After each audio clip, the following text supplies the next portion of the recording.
말씀 로마서 9장 19절에서 21절 말씀입니다. 혹 내가 내게 말하기를 그러면 하나님 어찌하여 허물하시느냐 누가 그 뜻을 대적하느냐 하리니 이 사람아 내가 누구이기에 감히 하나님께 반문하느냐 지음을 받은 물건이 지은 자에게 어찌 나를 이같이 만들었느냐 말하겠느냐 토기장이가 진흙 한 덩이로 하나는 귀히 쓸 그릇을 하나는 천히 쓸 그릇을 만들 권한이 없느냐. 아멘. 얼마 전의 일이죠. 당뇨병의 권위자인 한 의사가 당뇨병에 걸렸다는 보도가 있었습니다.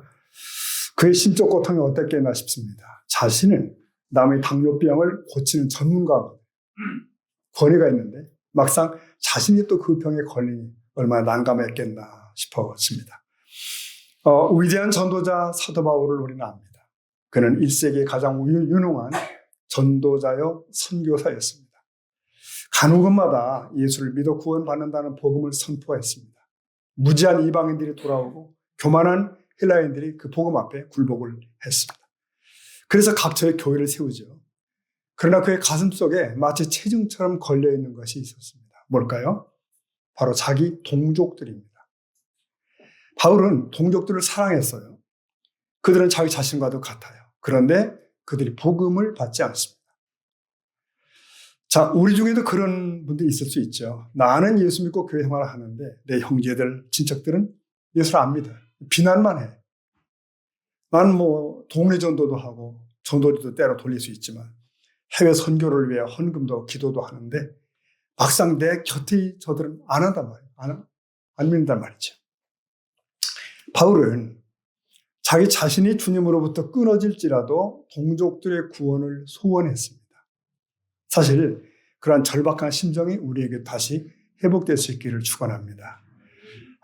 내 형제 친지들이 구원 받으면 받는 거고 또 아니면 많은 거지만 내가 어떻게 하겠어? 이렇게 할 수 있는 게 아닌 것 같아요.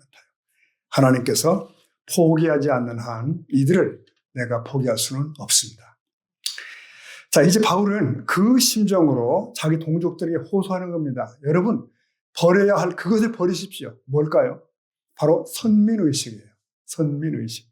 이게 영적인 교만인데 그들은 본래 열방과 민족들을 구원하시려는 하나님의 도구로서 먼저 부름받은 거죠. 먼저. 자신들만이 특별한 구원 대상이라는 믿음은 무서운 착각인 겁니다. 오히려 그들을 하나님으로부터 멀어지게 하는 거고요. 그들이 깨달아야 했던 건 뭐냐면은 구원은 혈통이나 신앙의 가문으로 얻는 것이 아니라는 것입니다. 아무리 믿음의 조상 아브라함의 직계 후손이라 할지라도 안 되는 거예요. 자, 로마서 9장 13절에 보니 이런 말씀이 있습니다. 기록된 바 다 같이 내가 야곱은 사랑하고 같으니라. 자, 여기서 에서가 나오죠. 에서는 하나님께서 선택하시는 대상이 아님을 의미하는 존재예요. 버려진 자죠. 이는 명분과 기득권을 가진 유대민족일지라도 하나님의 주권적인 섭리로 버려질 수도 있음을 경고하는 말씀이에요. 즉 인간의 혈통이나 조건이나 행위로 안 된다는 거죠. 오직 부르시는 그분의 뜻대로 되는 것이다. 여기서 우리는 하나님의 주권적 선택의 신비한 도리 앞에 서게 됩니다. 전에 여러분 성공하는 사람들의 7가지 습관이라는 책 유명했었죠. 베스트셀러를 많이 팔리기도 하고 많이 불티나게 팔려갔는데 그 이유가 뭘까요? 성공한 사람들은 분명히 그럴 이유가 있을 것이다. 자신들이 가진 그 원인이 그 결과를 가져왔을 것이다. 사람들은 그게 궁금한 거예요. 그게 뭐냐? 자, 그런 논리라면 아마 실패한 사람들의 7가지 특징도 추출할 수 있겠죠. 그렇습니다. 사람들은 무슨 일이 발생하면 꼭 그 원인을 찾아갑니다. 화재가 발생하면 뭐죠? 맨 먼저 발화점이 어디냐? 그 원인이 뭐냐는 거죠. 사실 원인이 없는 결과가 있겠느냐? 그 말 우리 이성에 맞습니다. 그리고 이 현실 세상에 맞는 원리인 것 같습니다. 그런데 그것이 하나님의 나라에는 맞지 않는 것 같습니다. 특히 구원의 문제가 그래요. 구원받으면 나 자신, 나 사람 쪽에 그 원인이 없다는 것입니다. 그럼에도 사람들은 그 원인을 자꾸 찾아내려고 해요. 우선은 자신에게 찾아보는 거죠. 그래, 내가 그래도 저 친구보다는 선한 구석이 있으니까 하나님 부르셨겠지. 난 열심히 있으니까 구원하셨겠지. 어떤 이는 조상을 또 생각합니다. 우리 어머님이 잘 믿었는데 그래서 그럴 거야. 우리 외가 쪽에 목사도 있고 선교사도 있대. 이런 얘기들. 성경은 구원의 원인을 이런 식으로 찾는 것을 공로주의 혹은 율법주의라고 그럽니다. 잘못된 것이에요. 그러면 우리가 구원받고 하나님의 자녀되면 그 이유가 뭘까요? 성경을 보니 하나님이 이삭은 택했고 이스마엘은 버리셨더라. 또 이삭의 후손 중에서도 야곱은 택하시고 에사는 버리셨더라. 이런 말씀이 나옵니다. 왜 그러셨는가? 그 이유가 뭘까? 이삭은 본처의 자식이라서 그럴까? 그렇다면 야곱과 에사는 둘 다 본처 소생 아닙니까? 또 야곱은 에사보다 더 순종적이었나? 사실 그것도 아니에요. 야곱은 오히려 인간의 수단, 자기의 수단으로 열심히 살려왔던 그런 사람이에요. 불구하고 야곱이 선택된 거예요. 만약 그들을 점수를 매겨서 하나님이 선택하신다면 에서도 떨어지고 야곱도 다 떨어졌을 거예요. 다 낙제일 겁니다. 그럼에도 야곱에게 있어서 축복은 이미 약속의 씨로 선택이 되었다는 사실이에요. 하나님의 주권적인 섭리와 선택의 축복이 거기 포함되어 있어요. 여기서 성경은 질문합니다. 이렇게 반문해요. 그러면 하나님께 불의가 있느냐고 묻습니다. 하나님 뭐 잘못했느냐는 거예요. 하나님은 그분의 속성이나 행위에 있어서 불의 있을 수 없습니다. 공의로우신 분이에요. 그 구원의 전개에 대해서 로마서에서는 야곱과 에서 얘기를 끄집어내는 겁니다. 예를 드는 거죠. 이미 그들이 태어나기도 전에 하나님께서는 야곱을 택하셨고 에서를 버리셨다고 결정하셨다고 기록되어 있습니다. 그래요. 우리의 구원도 그렇습니다. 하나님이 우리를 자녀 삼으신 일은 우리의 행위 이전에 이미 결정된 바 있습니다. 이걸 선택 혹은 예정이라고 하잖아요. 자, 로마서 9장 14절 한번 보면은 14, 15절에 그런즉 우리가 무슨 말을 하리요? 하나님께 불의가 있느냐? 그럴 수 없느니라. 자, 15절 읽어봅니다.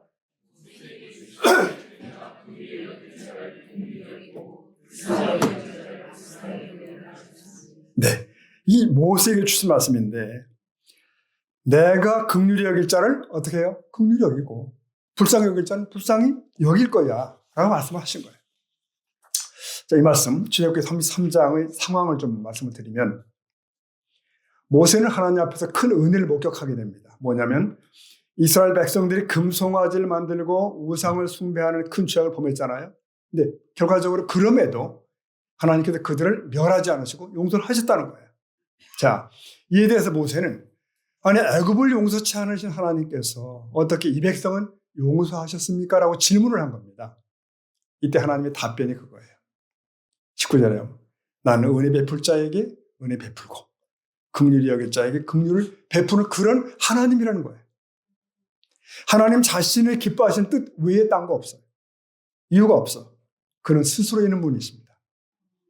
그 어떠한 외부적인 환경과 형편에 구애됨이 없이 스스로 결정하실 수 있는 유일한 분이십니다.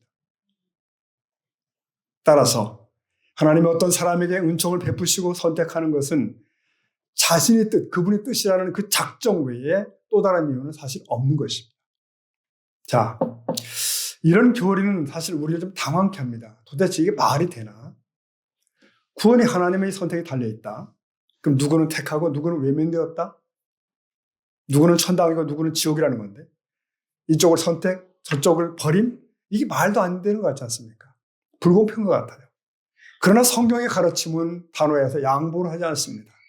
9장 14절에 보니까 그런즉 우리가 무슨 말 하리요? 그 다음 뭐예요? 하나님께 불의가 있느냐? 그럴 수 없느니라. 자, 하나님께 불의함은 없다. 이 모든 일에 있어서. 왜? 이건 하나님께서 긍휼히 여길 자들을 긍휼히 여기신 것이기 때문이라는 거예요. 자, 요거 이렇게 얘기를 하면 조금 낫습니다. 전에 감동스러운 얘기가 TV에 보도된 적이 있죠. 한 미국인이 우리 한국의 아이들을 입양해서 자식으로 이제 키웠습니다. 특히 장애 아들을 장애 아들을 데려다가 친자식 이상으로 정성과 양육을 한 거예요. 근데 그 아이들 중에 아담이라는 이름 붙인 사내애가 있는데 얘가 걷지를 못합니다. 하지만 이 아이가 그 양부모 밑에서 잘 성장했고 이제 의족을 하고 당당하게 걸어가지고 양부모와 함께 한국에 온 겁니다. 자, 그런데 여러분, 누군가가 이렇게 말했다고 보십시다. 야, 그건 잘못됐네. 그 사람 나쁘네. 한국에 장애아가 수십만이 넘는데 왜 하필 그 아이들이야? 그 애들 뿐이야. 이렇게 얘기했다면 여러분, 그의 비난이 정당합니까? 좀 이상하죠? 그의 비난은 잘못입니다. 그 양부모가 잘못한 것인가? 잘못 아니죠. 그 선택에는 불의가 없습니다. 오직 자비만 빛이 날 뿐이에요. 자비만. 여러분, 하나님의 선택도 그렇다고 보셔야 됩니다. 인류의 처지가 어떠했는가를 생각해 볼 필요가 있어요. 하나님을 떠나버린 인생들 어떻습니까? 원죄와 자범죄에 쩔어 있는 존재들 아닙니까? 그야말로 구제 불가능한 존재들입니다. 그런데 자비로운 손길이 다가온 거예요. 그리고는 그분의 뜻에 따라 어떤 이들을 자녀로 입양하기 시작합니다. 자녀로 삼은 거예요. 그것이 불의한 일이냐는 거예요. 성경 묻습니다. 그게 불의한 것이냐? 그렇지 않죠? 그렇다면 분명해졌습니다. 오늘 우리가 누리는 구원의 은총이 나의 노력이나 공적이 아니에요. 오직 하나님의 주권적인 섭리와 자비에서 발로된 것임을 우리는 믿습니다. 아니, 그러면 이런 말도 있잖아요. 그러면 우리의 믿음으로 구원받은 거 아니야? 믿어야 구원받는다. 나의 믿음. 그렇습니다. 믿음으로 구원받습니다. 그런데 그 믿음은 뭐죠? 하나님의 선물이래요. 하나님이 믿음을 주시지 않으면 믿음을 가질 자가 아무도 없는 거죠. 원천적으로. 내가 복음을 들은 것도 우연이 아니고 복음을 들으며 마음이 뜨거워진 것도 이게 우연이 아닌 거예요. 에베소 2장 8절 보면 유명한 말씀이죠. 읽어볼까요? 너희가 그 은혜를 인하여 구원을 얻었나니. 그렇습니다. 그 은혜를 인한 믿음 때문에 구원을 받은 이유입니다. 구원이 나의 행위에서 비롯된 것이 아님을 시사하는 말씀이죠. 인간의 행위로 구원을 얻을 수 없는 것은 인간의 행위가 하나님을 완전히 충족시킬 수 없기 때문입니다.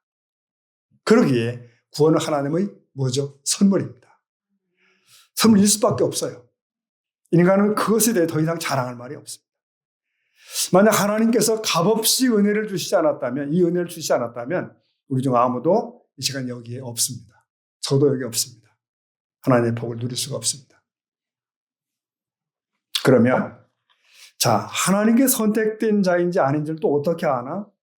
네, 여러분, 선택받은 자의 특징을 좀 더 구체적으로 알 수 있을까요? 성경 그대로 데살로니가 전서를 보면 설명을 좀 할 수 있습니다. 이 데살로니가 전서는 사도 바울이 기꺼이 칭찬했던 초대교회 중에 하나이고 이 초대교회 교인들에게 보낸 서신이 이 데살로니가 전서입니다. 거기 초두에 1장 3절 4절 유명한 말씀이 거기 있어요. 사도 바울이 이렇게 씁니다. 데살로니가 교인들이요, 성도들이요, 여러분들의 믿음의 역사와 사랑의 수고와 그리고 주 예수 그리스도에 대한 소망의 인내를 우리 하나님 아버지 앞에서 내가 끊임없이 기억한다. 1장 4절 다 같이 하나님의 사랑하심을 받은 형제들아 아노라. 이게 얼마나 선명합니까? 하나님이 사랑하시는 데살로니가 교인들이요, 너희를 택하심을 내가 안다는 거예요. 너희 택하심을 내가 아노라. 오늘 우리 스스망교회도 이런 칭찬이 있기를 소원합니다. 너희를 택하심을 아노라. 그러면 그 근거가 뭐죠? 바로 앞구절, 앞에 3절에 몇 가지가 나왔잖아요. 3가지가. 보니 너희들에게는 믿음의 역사가 있어. 보니 여러분에게는 사랑의 수고가 있어. 그리고 여러분에게는 소망의 인내가 있네. 그래서 내가 아는 거야. 라고 말씀하셨습니다. 우리 간단히 좀 짚어보도록 할까요? 맨 먼저 그들의 특징이 믿음의 역사라고 되어 있어요. 이게 있기 때문에 여러분은 선택받아도 분명하다는 거예요. 자, 여기서 믿음의 역사란 믿음에서 우러나온 봉사라는 그런 뜻이 좋습니다. 믿음에서 우러나오는 봉사. 그게 있어요. 여러분, 산 믿음은 언제나 그에 걸맞는 행위들이 있는 줄로 믿습니다. 그래서 행함 있는 믿음이라는 말이 있어요.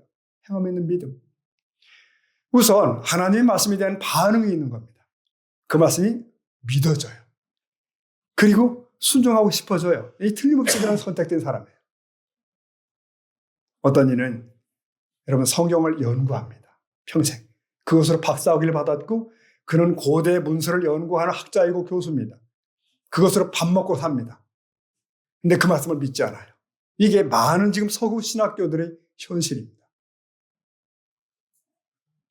여러분 기억하십시오. 말씀을 듣고 돌이키면 택함받은 자이고 믿음의 역사가 있으면 그가 택함받은 자예요. 그 증거예요. 근데 반대로 더 완고해지면 그건 분명히 버림받은 자의 확률이 높습니다. 그 이해가 있잖아요. 애고방 바로를 다시 한번 끄집어내면 세계 역사 속에서 바로는 BC 1450년부터 25년간 통치했던 이집트의 막강한 왕이죠. 당시 애굽인들은 그를 신으로 여겼고 자신도 자기가 신인 줄 알았어요. 착각의 한도가 없어요. 역사상에 나타나는 바로는 하나님 백성을 압제하며 점점 더 궁지로 몰아가죠. 악행을 범하죠. 그러나 그는 오히려 나중에 보니까 하나님의 구원을 더 찬란하게 만들어내는 도구가 되고 있어요. 모세를 통하여 여호와의 말씀이 전달됩니다. 그러나 그는 말씀 앞에서 더 완악해지죠. 그 바로에 대해서 성경은 이렇게 설명합니다. 로마서 9장 18절에 보면은 그런즉 한번 읽어보실까요? 하나님께서 하고자 하시는 자를 긍휼히 여기시고 하고자 하시는 자를 여기서 특히 완악하게 하셨다는 표현은 바로로 비춰볼 때 그의 죄악과 본성들을 내버려 두셨다는 뜻입니다. 내버려 두시다. 죄악 가운데 방치하다. 보세요. 바로는 한두 번 재앙으로 끝날 수도 있었거든요. 근데 마지막 10번까지 가요. 그러니까 2대 맞고 끝날 놈이 10대 맞은 거예요. 그러니까. 가서 자기 아들도 죽고 부하 군병들을 홍해에 수장시키고 그는 하나님 말씀 무시하죠. 말씀을 통해 다가오는 하나님의 은혜를 거절하죠. 그는 그렇게 해서 내버려 두어진 자의 이해가 됩니다. 자, 성도 여러분, 하나님의 말씀이 믿어지고 그래서 순종하고 또 돌이켜지는 것이 큰 은혜인 줄로 믿습니다. 산 믿음은 우리 안에서 그렇게 역사해요. 우리를 하나님을 향해 자라가게 합니다. 왜? 구원이란 예수의 새 생명이 우리 안에 자리하는 것이거든요. 이 생명의 씨앗은 반드시 뿌리를 내리고 줄기를 뻗고 열매를 맺습니다. 그래서 성장하는 성도들은 사람들이 열매를 보고 알게 되는 거예요. 아, 저 사람은 분명히 그리스도인 맞네. 분명히 택함받은 사람 맞아. 왜? 믿는 자의 증표가 있으니까. 이게 데살로니가 교인의 모습이에요. 또 하나 있었죠? 그 다음 너희들에게 사랑의 수고가 있다 그랬습니다. 데살로니가 교회 성도들에게 나타난 두 번째 증거가 뭐죠? 사랑의 수고인데 사랑으로 행한 수고들이 그들에게 선명하게 나타난 거예요. 사랑은 실천적 행위를 동반합니다. 데살로니가 교인들은 병자와 굶주린 자를 돕기 위해 자선을 행했습니다. 모진 박해에도 불구하고 복음 전파하는 일에 물론 열성이었고요. 이 모든 일들이 주님께 대한 뭐죠? 사랑의 증표였습니다. 네, 진정한 사랑은 수고를 마다하지 않게 되죠. 그 엄마가 아이들을 챙기는 게 다 그런 거 아닙니까? 우리는 주님을 사랑하기 때문에 주님의 교회를 또 사랑합니다. 사랑 때문에 봉사도 하고 시간도 내시고 땀도 흘리시고 그럽니다. 그러나 여러분 21세기 현대에 들어오면서 교회 환경이 많이 변화되고 있는 거 아시죠? 특히 코로나 이후로 더더욱 변화는 가속되고 있습니다. 우리 노이스도 보니까 특히 교회마다 점심 식사가 문제예요. 문제입니다. 너도 나도 찬물에 손 넣기 싫은데 이걸 누가 하냐는 거예요. 이걸 누가. 교회당 청소도 마찬가지랍니다. 그럴 시간, 청소 그런 걸 시간이 없다고. 모든 걸 이제는 돈 주고 용역으로 맡기는 식으로 바뀌고 있는 추세입니다. 현대 교인들의 생활 스타일이 변화이기도 하지만 주님께 대한 사랑이 식어가는 증거가 아닐까 하는 생각도 듭니다. 여러분 우리말 속담 잘 아시잖아요. 마누라가 예쁘면 뭐예요? 저같이 말뚝 보고도 잘한다. 저는 단언합니다. 진정 주님을 사랑하게 되면 주님이 사랑하시는 교회를 나도 사랑하게 돼요. 누가 말려도 그런 일이 벌어집니다. 교회에 대한 관심이 생기죠. 관심 있게 둘러봐줘야 되는 것입니다. 100년을 교회 들어도 마치 손님처럼 여기면 안 됩니다. 왜? 내가 이 교회의 주인공이니까. 휴지가 떨어져 있어도요. 정돈이 안 돼 있어 그게 보이는 사람이 있고 안 보이는 사람이 있습니다. 보이는 사람은 은혜입니다. 애정이 있기 때문에 보이는 거죠. 이거 왜 이렇게 지저분해? 고함지를 게 아니라 내가 그걸 하면 됩니다. 그게 내 몫이죠. 여러분 주님을 사랑하는 바울의 마음을 골로새 1장은 이렇게 표현합니다. 읽어보실까요? 29절입니다. 시작. 이를 위하여 나도 내 속에서 능력으로 역사하시는 이의 역사를 따라 힘을 다하여 수고하노라. 힘이 지나도록 수고하노라. 그런 뜻입니다. 우리들 교회 밖에서 믿음으로 살기도 분주하시지만 또 주님의 교회에 대해서 봉사할 수도 있는 이유가 뭐죠? 하나님 우리를 선택하셨고 그 증표로 이게 나타나는 거예요. 우리가 열심히 기도할 수 있는 이유가 뭘까요? 하나님의 능력 주시게 하는 겁니다. 그러면서 우리는 겸손할 수밖에 없다. 왜? 하나님이 다 하셨는데 내가 무슨 자랑을 하겠나. 여러분, 이 선택의 교리를 분명히 붙든 성도들의 특징은 분명해요. 내세울 것이 없음을 압니다. 하나님의 주권은 인간의 모든 교만을 뿌리채 흔들어버립니다. 내가 택함받은 것, 내가 충성케 된 것, 예컨대 내가 직분을 맡은 것, 내가 드릴 수 있는 것조차도 하나님의 은혜죠. 은혜. 그래서 진정한 종들은 그렇게 말하죠. 수고를 다하고 난 뒤에 나는 무익한 종이라. 다만 할 일을 했을 뿐이라. 그럽니다. 자, 여러분, 우리는 성도로서 이 세상에 사는 한 나는 우주적인 주님의 교회의 한 지체죠. 거기 장로교회가 있고 감리교회가 있고 도시교회가 있고 농촌교회가 있고 그래요. 어느 교회에서 충성하다는 의미가 다르지 않습니다. 모든 교회가 주님의 눈에는 일직선상에 있습니다. 그러므로 우리는 지금 여기서 사랑의 수고를 하시는 겁니다. 이게 또 데살로니가 교회의 모습이에요. 하나 더 있었죠, 여러분? 특징 3. 세 번째, 소망의 인내가 그들에게 있었습니다. 자, 데살로니가 교인들이 선택받은 자라는 증표가 뭐라고요? 그들에게 소망의 인내가 있어. 무슨 소망? 주님의 재림입니다. 자, 그들은요, 서로 만날 때 안녕하세요 이렇게 인사하지 않았습니다. 뭐라 했나요? 마르나타 그랬습니다. 주님이 오십니다. 인사가 그거예요. 주님은 오십니다. 초대교회 성도들은 주께서 재림하실 궁극적 그 승리의 날을 눈앞으로 보고 있었어요. 바로 눈앞으로. 이게 얼마나 생생했을까. 정말 바로 주님이 오신다고 봤어요. 여러분 생각해 보십시오. 정말 주님의 재림을 긴박하게 여기는 자가 있다면 그는 사는 모습이 다를 거예요. 눈빛이 다르고 사는 방법이 다를 거예요. 또 현실 속에서 어떤 어려움이 닥친다 해도 능히 극복할 수 있어요. 극복할 수 있어요. 왜? 잠깐이니까. 이거 잠깐이야. 인내하면 돼. 이렇게 됩니다. 그들은 재림의 소망을 가지고 있으므로 막다른 골목처럼 보이는 어려움 가운데서도 절대 낙심치 않습니다. 왜? 최후의 승리를 들고 오시는 분을 보고 있기 때문에. 왕의 발자국 소리가 들리는 거예요. 그러니까 소망의 인내가 가능하죠. 소망의 인내. 단꽝에 관한 여러 얘기들을 우리가 듣지 않습니까? 그 중에 이런 얘기를 들었습니다. 단꽝촌에서 일하던 어떤 얘기인데요. 단꽝이 매몰되었어요. 그러면서 몇 사람이 동료와 함께 지하에 갇히게 된 거죠. 다들 이제는 죽었네라고 하고 이제 절망을 합니다. 삶을 포기하고 슬픔 속에서 이제 낙심하고 있습니다. 근데 한 사람은 마침 그리스도인이에요. 하나님을 믿는 사람으로서 소망을 놓지 않았습니다. 그래서 그가 마지막까지 하나님을 의지하며 뭐 했겠어요? 찬송을 계속 부른 거예요. 숨이 차오르고 그 안에 산소가 점점 소멸되고 이게 다른 사람들이 이제 소리내지 말하지 말라 그렇게 말해요. 그러면서 계속 그가 찬송을 불러요. 그때 이 갱을 파 들어오던 구조대가 사람들이 포기하고 돌아가려는 순간이었습니다. 그들은 지하에서 들려오는 무슨 소리를 들은 거예요. 뭐겠습니까? 찬송 소리를 들은 거죠. 찬양 소리를 들은 거예요. 그게 다시 파기 시작해 들어감으로 해서 그들이 기적같이 구출되었다는 얘기 아닙니까? 여러분, 우리가 하나님을 진실히 믿는다면 우리의 삶의 소망이라는 단어를 잊어서는 안 될 줄 믿습니다. 하나님이 우리에게 주신 용기는 소망으로서 얻어지는 거예요. 인내는 소망에서 우러나오며 인내를 가능케 하는 소망은 궁극적으로 주님의 재림에 대한 소망입니다. 이게 선택받은 자의 증표예요.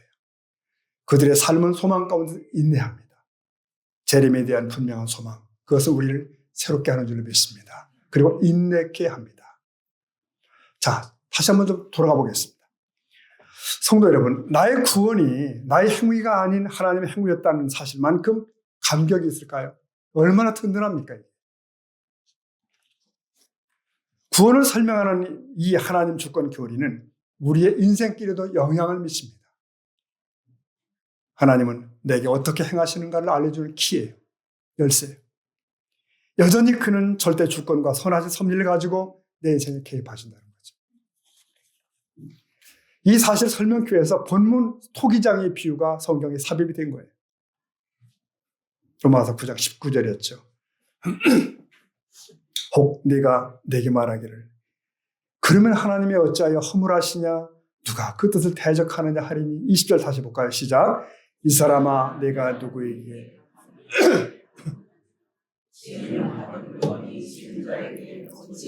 만들었다고 말하겠네요. 네, 보세요. 감히 하나님께 뭐죠? 반문하겠느냐는 거예요. 여기 반문이라는 말은 시비 걸다는 얘기예요.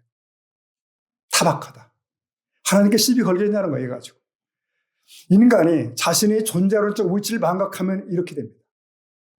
하나님과 동등한 위치에 있는 것으로 착각을 하기 시작해요. 논쟁할 수 있다고 생각해요. 그게 출발부터 잘못된 것입니다. 그런 뜻에서 토기장이와 진흙을 예로 들고 있는 것입니다. 21절 보면은 토기장이가 진흙 한 덩이로 하나는 귀 있을 그릇을, 하나는 천 있을 그릇을 만들 뭐죠? 권한이 없겠냐는 거예요. 이 비유는 사실은 아주 고전적입니다.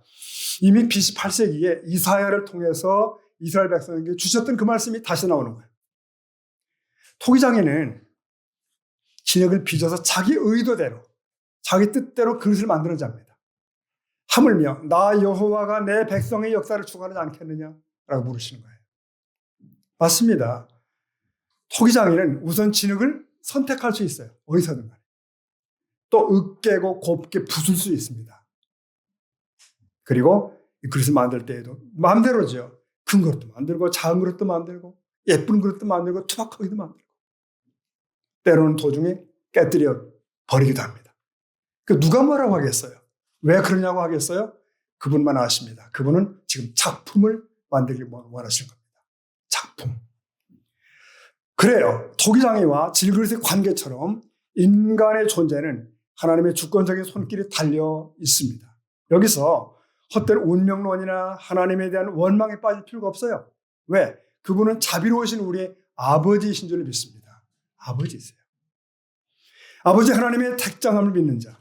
아무리 힘든 순간도 담대할 수 있습니다. 왜요? 그분이 친히 나를 선택하셨대요. 흔들리지 않아요. 구렁에 빠져 또다시 건져 주실 것이기 때문입니다. 지난주에도 시편 말씀드렸잖아요. 비록 인생길에서 넘어질 때가 있다. 반드시 그럴 때가 있다. 그러나 아주 엎드러지지 않는다. 왜? 주의 손이 나와 함께 하십니다. 여러분, 그러므로 이 길이 지금은 다 몰라도 합력의 선을 이룰 것을 우리는 분명히 믿는 것입니다. 그래요. 주권적 구원은 과거의 사건으로 끝난 게 아니더라고요. 현재의 삶에서 지금 역동하는 줄로 믿습니다. 말씀을 정리하겠습니다. 하나님은 하늘과 땅의 모든 일을 그 마음의 원대로 역사하시는 분입니다. 그럴 수 있는 분이십니다. 하나님은 분명한 목적을 가지고 국가를 일으키고 개인의 운명을 인도하시며 택하신 영혼을 구원하시는 분이에요. 에베소 1장 11절 말씀 같이 읽어볼까요? 시작. 모든 일을 그의 뜻의 결정대로 계획을 따라 우리가 예정을 입어 그 안에서 기업이 모든 것을 그의 뜻대로 이루시는 분 하나님이랍니다. 그는 오래전에 이미 우리를 하나님 백성으로 예정해 놓으셨다. 그런 우리들을 통해서 하나님께서는 뭐죠? 찬양을 받기를 원하십니다. 하나님은 주권자이십니다. 그러므로 우리는 이것들 좀 기억해야 돼요. 첫째는 주권자 앞에 우리는 어때요? 겸손해야 됩니다. 그릇이 교만하면 깨지는 것밖에 더 있겠어요. 우리 성도들은 저와 여러분 다 겸손한 인격을 갖고 살 수 있기를 축복합니다. 주 앞에서 말도 우리 행동도 겸손하게 해야 되는 거예요. 내게는 권리가 있다면서 내 힘으로 다 되는 줄 알면 마치 성경의 느부갓네살 왕처럼 그렇게 되는 거예요. 재앙을 받아요. 그러므로 주권자는 하나님이시고 나는 피조물이라는 이 분명한 사실에 우리는 승복합시다. 그리고 겸손하셔야 됩니다. 또 하나가 있습니다. 뭘까요? 읽어봅니다. 시작. 언제나 주권자 하나님을 의식하며 살자. 네. 근데 여러분, 이 세상은 하나님을 의식하지 않습니다. 정치를 하든 경제를 하든 문화를 하든 하나님을 의식하지 않습니다. 국회의원들이 정책을 만들 때 이 정책이 우리 당에 유익할까 생각하지 하나님께 영광이 되는지를 고려하지 않아요.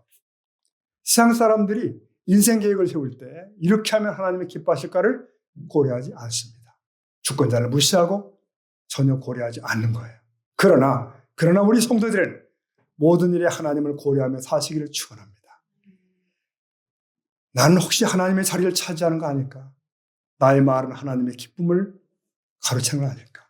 이걸 계속 생각하셔야 돼요. 하나님을 고려하고 하나님과 동행하며 사는 것이 바로 이 믿음으로 사는 것인 줄 믿습니다. 또 있습니다. 세 번째 읽어볼까요? 죄로 파쇄된 인생도 소망을 가져야 돼요.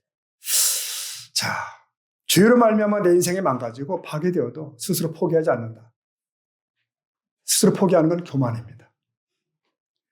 살 소망이 없다 해도 스스로 결론을 내려서는 안 됩니다. 왜냐하면 하나님은 망가진 토기로 다시 만드신 분입니다.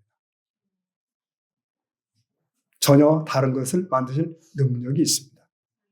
그러므로 혹 절망에 빠진 분이 있다면 주님께 내 삶의 주도권을 이양해 드려야 돼요. 하나님 안 계시다면 소망이 없죠? 그러나 하나님이 계시기 때문에 소망이 있는 줄을 믿습니다. 소망을 가지고 하나님 저를 다른 것으로 빚어주십시오. 라고 간구하시면 됩니다. 새 역사가 시작될 줄로 믿습니다. 에베소 1장 12절 말씀을 읽고 말씀을 마치겠습니다. 1장 12절 시작. 이는 우리가 그리스도 안에서 전부터 바라던 영광의 찬송이 되게 하려 하십니다. 아멘. 이 말씀 우리에게 힘이 되길 축복합니다. 아멘. 기도하시겠습니다.